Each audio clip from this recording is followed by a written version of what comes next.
Hello, everyone, and we're in our fifth and final session of the day, and it's been so much fun. I have learned so much. Thank you all for being here and joining us. If you joined us live, we appreciate you being here, and also for sharing your questions, comments, and if you're catching the replay, I'd love to have you here with a full playlist. And I always like to sort of also clip these and blogs and mini books and all sorts of other post-event assets. So do register for the link in the description so you can be notified about those resources. So now we're going to wrap out the session, and this is definitely a conversation I'm really looking to colleagues here to chime in on this of making sure we're preparing for 2026 and the threat forecast that we've discussed, and just putting it into a very sort of operational, like what should we be doing in the first sort of 90 days as we think about this, or as early as what can you take back to the office on Monday. And so here we are, yeah, preparing. I'm Philippa Burgess. A lot of you who know me. My kind of business brand is Geo Cyber Systems. I work at the intersection of geospatial and cybersecurity and AI. And a lot of that is also leading me into federal government and the intelligence community. So on an academic side, and was a former ICCA scholar, so being mentored by the intelligence community, which is pretty cool. And not a space I expected myself to be in, considering I started my life in Hollywood, took a detour through cannabis, and then found my way back into grad school, and then found myself in government, and then everything led me sort of into government and tech. And I started with spatial data science, and realized that as it was leading me to government, I was like, well, if I'm working with data, maybe I should learn how to secure that data. And that led me to third and final master's in law, for a master's of studies in law with privacy law and cybersecurity. And I graduated in May and sort of really ready to sort of take this all into the world. And so we know that we've discussed this, that 2026 will accelerate the 2025 patterns. So we've seen AI attacks, identity abuse, SaaS risks, and if it's just happening from an attacker point of view, 5 to 10 times faster and cheaper. So the LLMs, based attacks, tools now, they're priced at sort of $20, $50 a month, so people can easily get these tools to help them. So their phishing success rates are going up. AI personalization, deepfakes as service is accessible to any sort of bad actor. So we have discussed that. Now, AI can also be used on the side for good, so as well. So again, this is where, but it cannot be done without sort of the human in the loop, because that's what we've seen as kind of the rogue AI. And some of what was going to be the greatest threat is in the agent world, in the agentic space, where agents are just automated to do tasks, and then agents communicate with agents. And you talk about traditional cybersecurity threats in terms of, say, a man in the middle attack. It's going to be now really easy, much easier, when you're just doing it between agents, because they're not really the wiser, that you're coming into interface between their interactions. And if people just kind of deploy it without oversight, you're going to get a lot more problems. And that's another theme that we just talked about in our last session, which is governance oversight, and just making sure that we're all regularly doing the basics, and that cybersecurity is an ongoing activity, and making sure it's really clear, for yourself, for your team, for your company, what's done on an annual basis, what's done on a quarterly basis, what's done on a monthly basis, what's done on a weekly basis, what's done on a daily basis.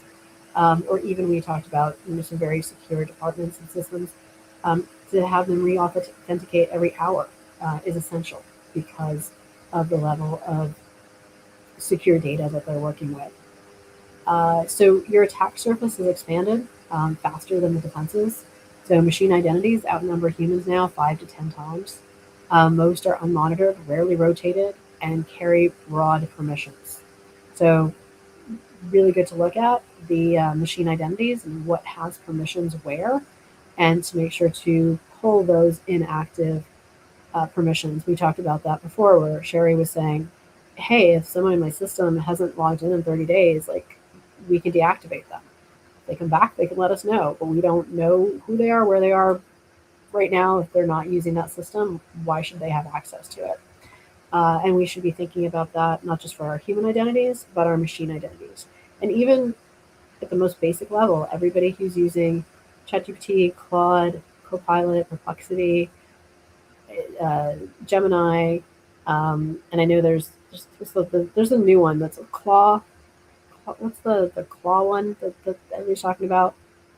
Um, but I was saying with all of these, like I now talk to Claude, and Claude's like, "Do you want me to put that in your calendar?"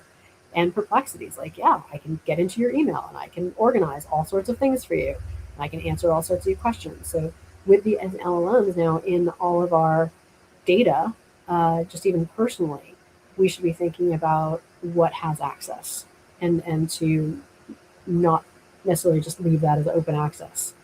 Um, there's, some regulatory enforcement has been tightening, so you definitely have it globally.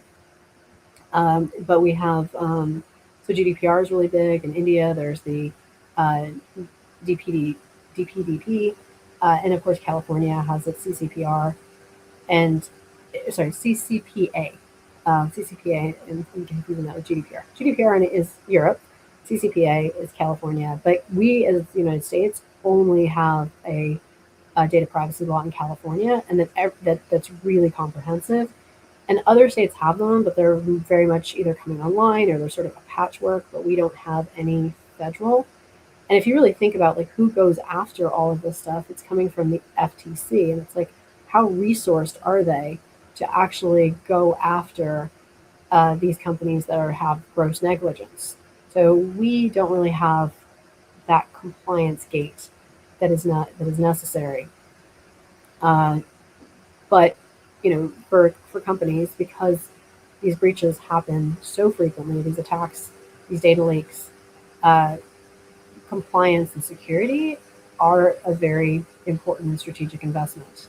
So now we want to just bring this to a 90-day action framework to give you that competitive advantage. So the organizations that move now will be resilient or more resilient in 2026, but those that wait will spend a year in reactive incident response mode, which ultimately just pulls attention, pulls resources, and doesn't really help you get ahead in the way that you would if you just kind of do the things that need to be done, like the playbooks, like the tabletop exercises, like the governance, and just starting simply, like what are our assets?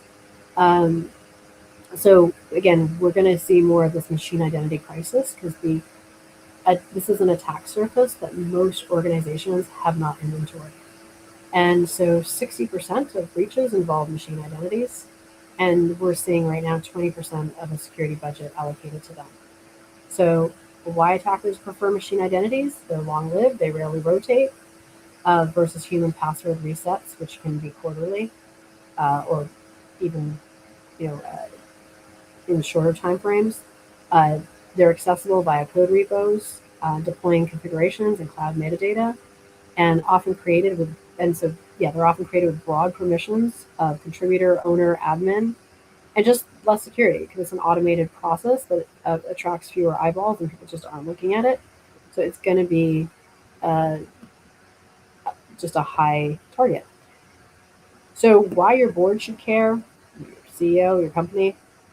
So the cost of prevention for the ITDR deployment is going to be 2 to 500,000 SSPM, 100 to 250,000 backup infrastructure, 300 to 800,000 training and tabletops, 50 to 100,000.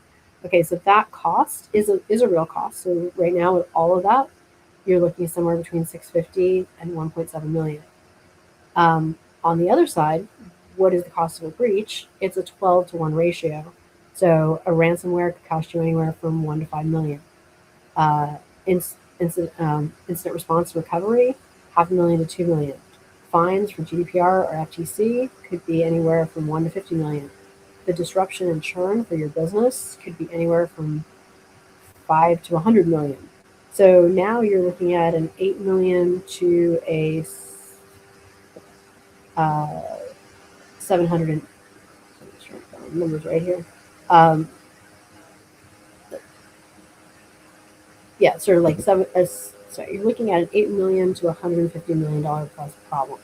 And so it's huge. So it again, and what you start and you go, oh wait, $1 million is really expensive, but at what, against what? It's if it's 12 to 1 ratio, the cost for your company of being $8 million to over $150 million, suddenly that looks rather inexpensive. So to think through kind of what is actually really at stake. And then we're also working with obsolete defenses. So thinking about not just like what you should be doing, but maybe things that you really don't need to be doing anymore. Things that did work that aren't going to be as effective, and what you might want to look to shift to instead. So push notification MFA alone is not really going to be as good as it was in years past.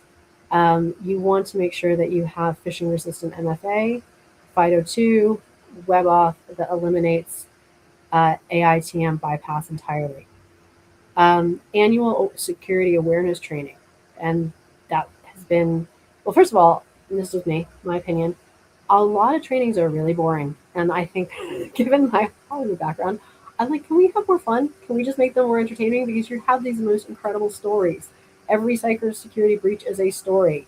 So we can tell stories and we can make this entertaining and engaging, and we can build community and we can build interest and we can build care. Because we want to not have just a really boring annual security awareness training. What you really need is, let's make it interesting, but also continuous micro learning, live phishing simulations, ways that we can just build it into the culture that it's what we do all the time. It's just part of the job, is to build in a security mindset.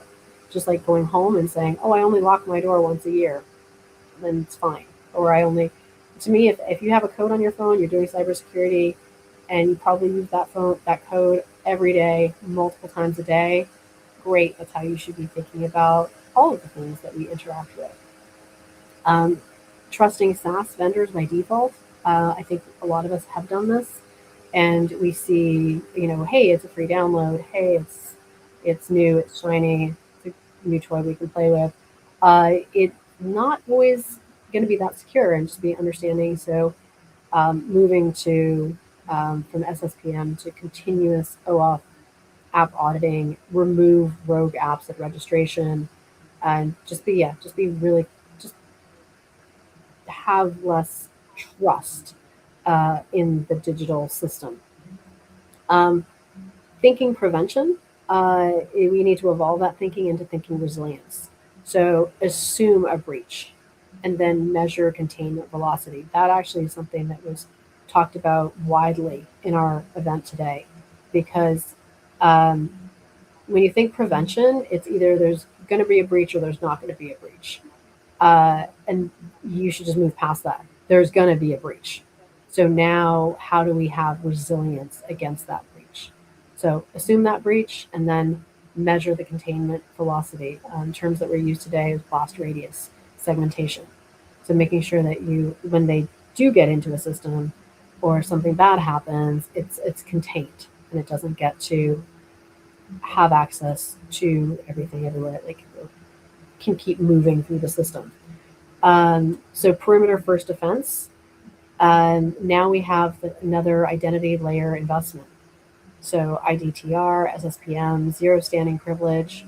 So making sure that identity is the breach, as we've seen, and then humans are also the breach.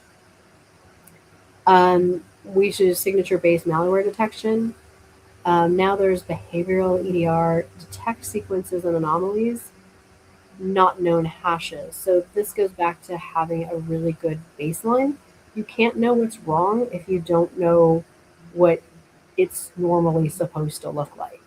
In one cybersecurity talk I went to, and this speaks, I would say, more to American culture, but I'm someone who grew up on Sesame Street. And in watching Sesame Street, you learn that so someone was talking about like how a good best practice for cybersecurity, and they're like, it's the Sesame Street method, as defined by one of these things does not look like the other. But you have to kind of start with really establishing and knowing those baselines and having them documented and having them reviewed and having everybody agree that that is the baseline. So then there is that detection. Live backups connected to production. Instead, you want to start doing immutable air gap storage with quarterly restore testing. So those are all ways that we can sort of evolve the cybersecurity we were doing into things that are going to be more effective coming into 2026. So what organizations should start is high impact investments organized by category. So you've got identity, detection, and resilience. So identity, phishing resistant MFA, so human, privileged users first. Identity, machine identity discovery and life cycle governance. SSPM for OAuth app visibility and scope control. IDTR for behavioral anomaly detection.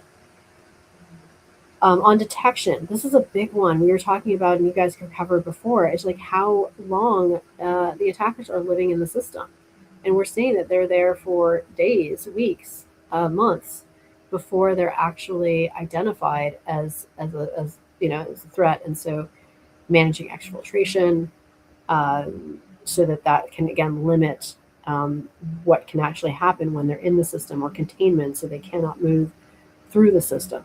But what we're seeing is we want to make sure you have behavioral EDR sequences, not signatures, SOAR automation for PL alert containment, quarterly threat hunting cadence, and network detection, which is the NDR, XDR for lateral movement. Again, preventing that as much as you can through segmentation and just making, that knowing what those anomalies are, but just making sure there's an active initiative for detection and resilience. Immutable backups, 100% critical data, 90-day retention, air gap storage, so isolated from production, quarterly restore testing, verify RTO before you need it, and vendor governance programs with kill switch playbooks.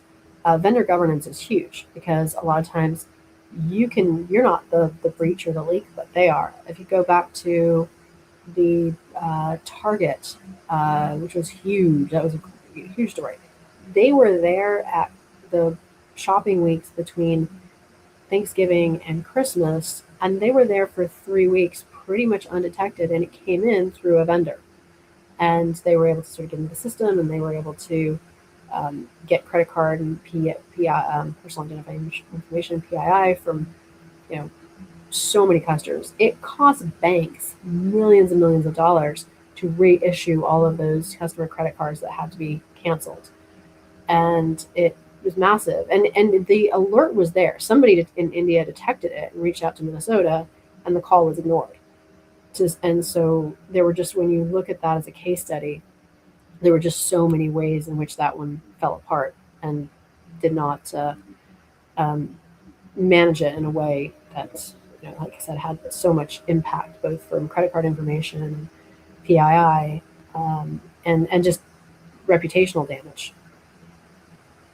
So the organizations that will succeed will be the ones that can see, identify activity clearly, and respond quickly. So foundations still determine outcomes. If you already have these, don't abandon them. So here's what you want to deepen. If you have identity access management, add zero trust and conditional access. My slides kind of took out some of my.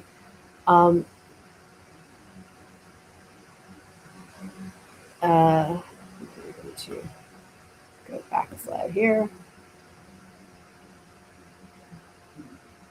All right.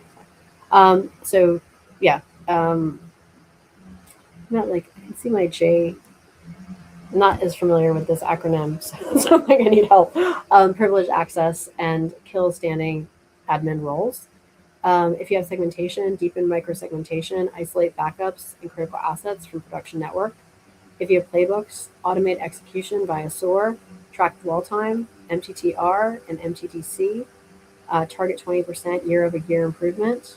If you have threat intelligence, operationalize for identity compromise signals, SaaS supply chain risks, and geopolitical indicators. I mean, right now, obviously, we are at war, and we're going to see a lot more cyber threats kind of coming in from geopolitical factors. If you have training, shift from annual to continuous, build psychological safety for rapid reporting of suspicious activity. So these fundamentals determine whether an intrusion becomes an incident or a crisis.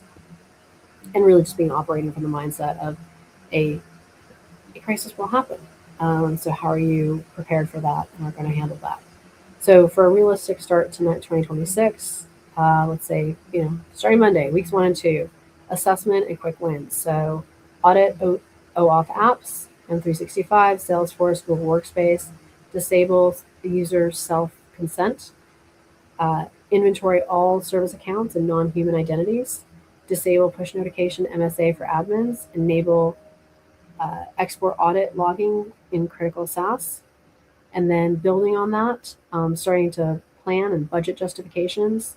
So define your 2026 roadmap, IDTR to SSPM to EDR tuning, backup expansion, evaluate vendors, Okra, Entra, Ping for IDTR, Varios, Okra, Venza for SSAPM, build board business case using that 12-to-1 ROI framing, and go and secure your budget.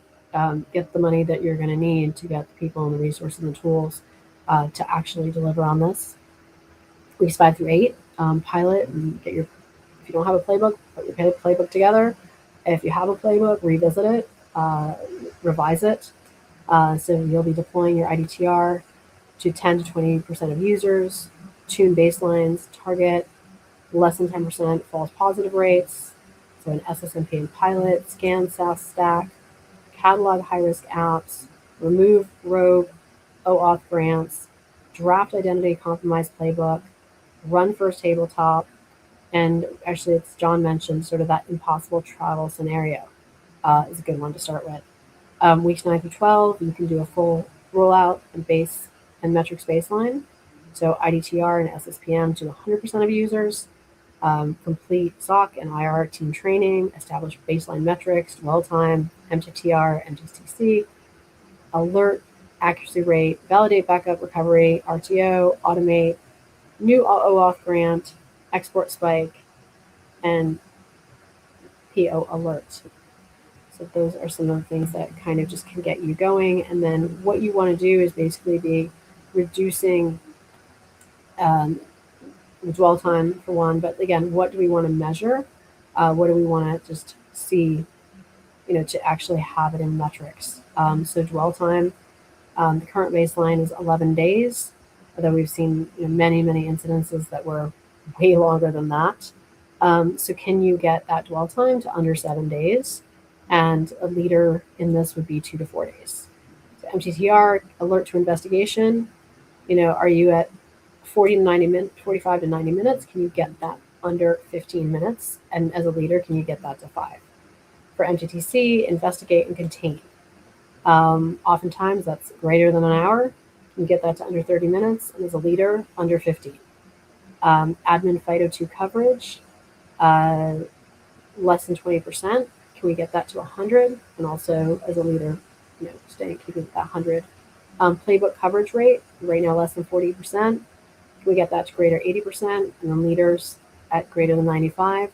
And backup immutability varies.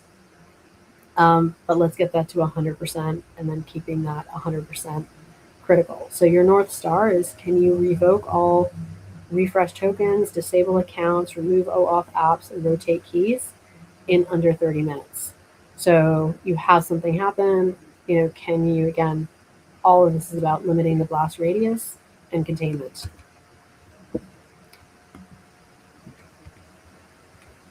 So what to do Monday morning, edit OAuth apps. We just talked about that in M365, Salesforce, Google Workspace, where you have them. Block user self-consent for OAuth, require admin approval. Add out-of-band verification for wire transfers and ACH changes. We talked about that. Like if they're contacting you through a line, go around it, create a new line of communication, one that is trusted, and then schedule your first tabletop for OAuth compromise or a deepfake fraud. If you've never rehearsed it, your playbook is a document, not a defense. So, and hey, brings back to entertainment and media. Get to play improv. So it really is. I mean, that's really what a tabletop is. It's a simulation. So let's make this all more fun and let's actually do it, because it actually, the more you practice it, when something happens, everybody knows their role. The roles are clearly defined, and it's much easier to solve a problem, even though it may not happen obviously the way that you anticipated it would. There's a lot more accountability, and I think that's where we started the day today. Was talking about one of the biggest problems we're seeing is just who takes accountability, who is responsible overall, and then who is responsible for what, and making it clear that there can be self accountability within a team of everybody kind of knows what they are responsible for.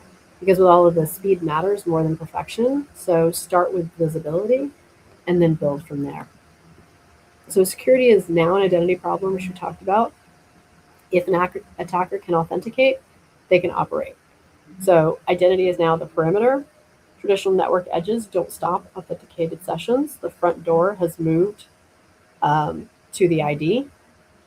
Uh, and the supply chain, every connected integrated integration inherits your trust posture. One token opens many doors downstream.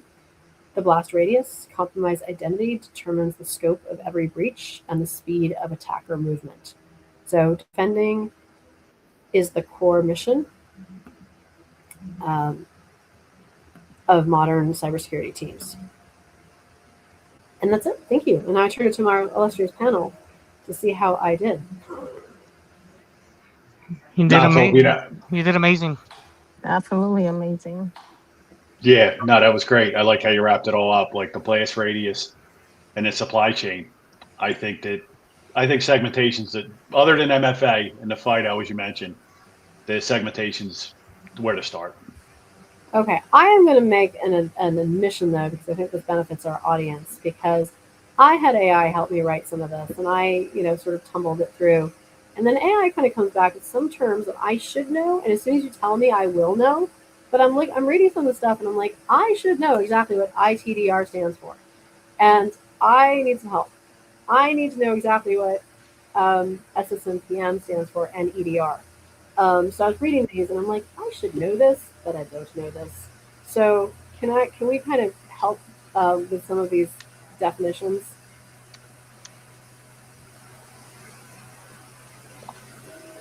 Or I will look them up. Electrical data repository, isn't it? EDR, or I don't know. Hold on, let's look them up.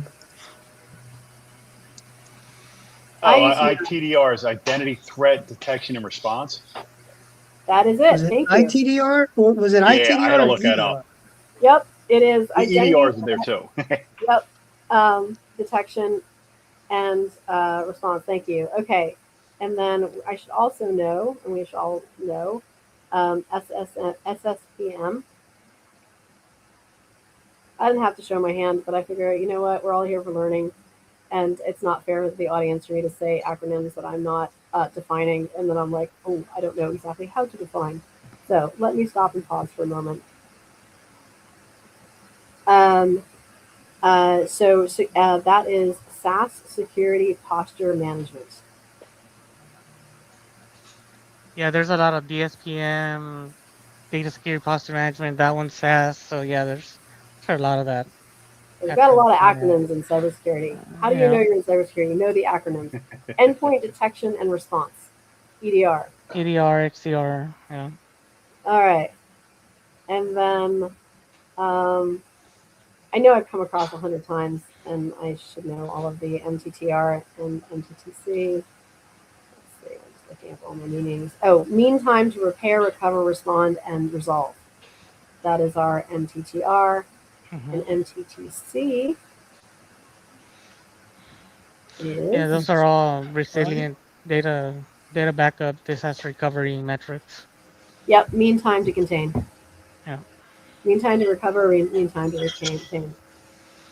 So yeah, the biggest thing is just making sure you know that they're not dwelling, and that when they do dwell, they can't move easily, and that's just make sure you're completely clear about identity management, and you're really clear about your machine identities on that. So yeah, let's round this out our day. We thank you all for being here. What an amazing day! I continue to learn so much from all of you, but I loved sort of this opportunity to sort of bring professionals at this level together to sort of say, no one's coming to save us. Now, thanks for And bringing we us don't together, need it. Felipe. This is awesome. Yeah, it Yeah, really thank was. you. I Thank think you. I think we need to schedule something where we all can kind of get together and like take over the conference in June. Absolutely. Yeah, no, And I'm very like honored, like I said, that for your time, and I know it's a Saturday and it's your weekend, and I really appreciate you as speakers and our audience for joining us. But I do think these conversations are really important to have because some of them do happen, in the seats. Well, I wouldn't even say in the C-suite. I think they happen on security teams. But I think some of the frustration of security teams is how do we communicate this to everybody else so we can get the resources that we need and they understand the depth and impact of the problem, yep, which is Yep. how we bring it to the public. And we don't have the court of law on our side. And so I always feel like if you don't have the court of law, your next move is the court of public opinion. It's a great way of putting it. yeah, And that's why I think it's important that we, make these. You can still have really high level conversations, but you can still make them very accessible. Yeah, right. Just So have I'm gonna. like actionable outcomes with those conversations. for sure. You know, I think when we and again, people talk about playbooks and people talk about tabletops and things like that. Um, I think it would be really kind of cool to just sort of um, put together and really demonstrate more publicly what that actually looks like. Go through a real scenario. Yeah, We yeah, we kind could of do that. show real world examples. yeah. Because I know that just when we did the kind of global session, that was a big takeaway. Was all about playbooks and tabletops. Was really how do you do that? And I think it's easy to talk about. I think it's harder for people to actually ground that. If that's not something they've done every day. And I think some of the Yeah, people who there's a gamified. It's called Backdoor and Breaches from Black Hills InfoSec. I mean, Mhm. that's a really good. It's like a card game that people use to do tabletops and do scenario planning. So I mean, that's probably gonna be really interesting to do something like that. Um, so yeah, if you haven't checked that out, you should check it out. It's pretty robust. What is that called again? Back.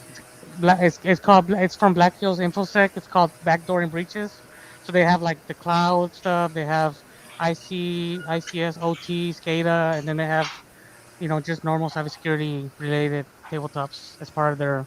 It's like a card game, so you kind of have to get together with a team and you work the scenarios from the cards, and they kind Mm-hmm. of game it. It's kind of like a gamified disaster recovery tabletop. Oh, fun.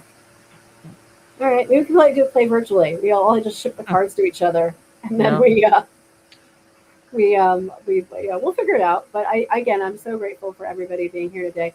I'm going to turn the stage over to each of you to give some closing comments, like key takeaways from today, your insights from what you already kind of knew as a professional, or maybe new things that you kind of came across and just kind of taking a closer look, or just even just sort of being part of our conversation today.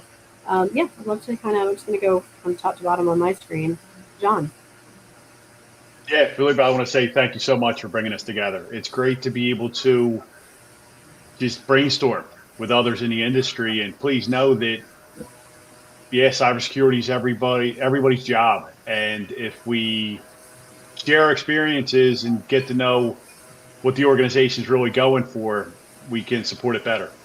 But yeah, thanks for bringing us together. Yeah, it's been great being on the panel with everybody. Thank you. Fantastic. Frank. Yeah, no, thanks. Like, for everybody, don't be afraid, write it down. Be outcome oriented.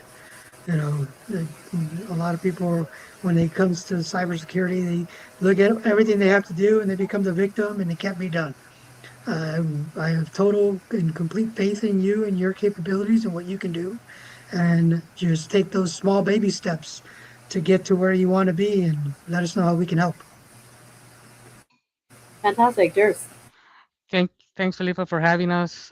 Really appreciative of the avenue to educate and get more people to get more information on cybersecurity. I'm on LinkedIn. Feel free to connect with me. Type in Dirce. I'm probably the only one that comes up at the top of your search.